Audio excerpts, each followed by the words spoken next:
Hello friends, welcome to our channel. Friends, आज आपण अतिशय महत्त्वाची माहिती पाहणार आहोत. ती म्हणजे आधार कार्डबद्दल. आधार कार्ड हे सर्वांकडेच आहे आणि आधार कार्डवरच सर्व आपले डॉक्युमेंट्स अवलंबून असतात. बँकेचे खाते वगैरे सर्व त्या आधार कार्डशी अटॅच असते आणि आधार कार्डबद्दल महत्त्वाची माहिती आज आपण पाहणार आहोत.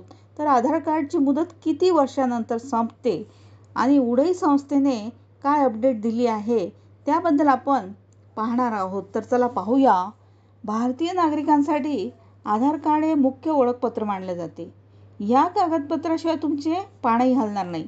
आता अशी परिस्थिती आहे आजची. तर मात्र आधार कार्डविषयी आजही अनेकांच्या मनात काही गैरसमज पसरले आहेत.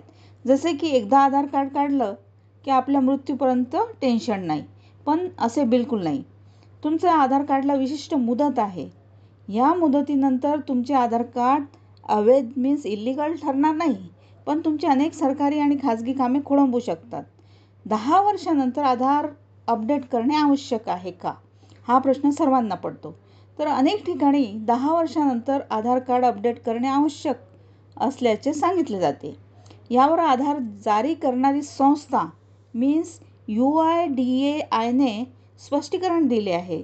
तुम्ही 10 वर्षानंतर आधार अपडेट केलं नाही तरी ते अवैध ठरणार नाही. मात्र अनेकदा वयानुसार हाताच्या बोटांच्या ठशात सूक्ष्म बदल होतात.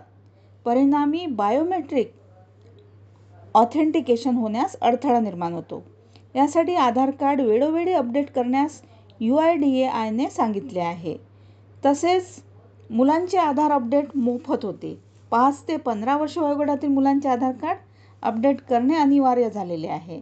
त्यामुळे सरकारने ते विनामूल्य केले आहे. म्हणजेच तुमच्या मुलांचे आधार अपडेट करण्यासाठी तुम्हाला कोणतेही पैसे द्यावे लागणार नाहीत. त्याचवेळी ज्येष्ठांच्या आधार कार्ड अपडेटसाठी अगदी नाममात्र रक्कम भरावी लागेल. तसेच आधार कार्डचे काम काय असते, तर आधार कार्ड हे भारत सरकारने जारी केलेले एक युनिक आयडेंटिफिकेशन डॉक्युमेंट आहे. ज्याचा वापर ओळखीचा पुरावा, पत्ता पुरावा मीन्स ॲड्रेस आणि विविध सरकारी आणि गैरसरकारी सेवांसाठी केला जातो. बँकिंग, मोबाईल सिम, सरकारी अनुदाने, कर भरणे आणि इतर अनेक ठिकाणी हे आवश्यक मानले जाते. तर ही होती आधार कार्डबद्दल अत्यंत महत्त्वाची माहिती. थँक्यू.